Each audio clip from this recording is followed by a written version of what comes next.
বিশ্বদৃষ্টির এই মুহূর্তে প্রচারিত ব্রেকিং নিউজে আপনাদের স্বাগত। আমি হুসাইন আহমদ। মধ্যপ্রাচ্যে সংঘাতের আগুন আরও তীব্র। ইরানের বিপ্লবী গার্ড জানিয়েছে, আজ শনিবার খোরামাবাদ শহরে ইসরায়েলি হামলায় তাদের ৫ সদস্য নিহত হয়েছেন। দখলদার বাহিনী শহরটিতে ব্যাপক হামলা চালিয়েছে। এখানেই শেষ নয়, ইরানের ইসলামিক রেভলিউশনারি গার্ডস কর্পসের আইআরজিসি ড্রোন ইউনিটের দ্বিতীয় কমান্ডারও নিহত হয়েছেন। ইসরায়েলি সেনাবাহিনী দাবি করেছে, বিমান হামলায় আমিনপুর জোতখি নামে পরিচিত এই কমান্ডার নিহত হন। তিনি ইরানের দক্ষিণ-পশ্চিম থেকে ইসরায়েলের দিকে শত শত ড্রোন হামলার তত্ত্বাবধানে ছিলেন।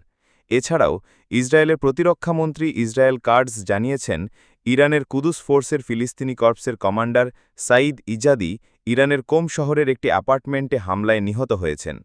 কাটজের দাবি, ইজাদি হামাসকে অর্থায়ন ও অস্ত্র দিয়ে সহায়তা করতেন। একের পর এক শীর্ষ সামরিক কর্মকর্তা ও বিপ্লবী গার্ড সদস্যের মৃত্যুতে ইরান ও ইসরায়েলের মধ্যে উত্তেজনা আরও চরম আকার ধারণ করেছে। মধ্যপ্রাচ্যের পরিস্থিতি এখন অত্যন্ত বিপজ্জনক। এই সংঘাতের প্রতিটি আপডেট জানতে আমাদের বিশ্বদৃষ্টি চ্যানেলের সাথেই থাকুন। গুরুত্বপূর্ণ সব খবরের নিয়মিত আপডেট পেতে এখনই বিশ্বদৃষ্টি সাবস্ক্রাইব করুন এবং বেল আইকনটি প্রেস করুন। আল্লাহ হাফেজ।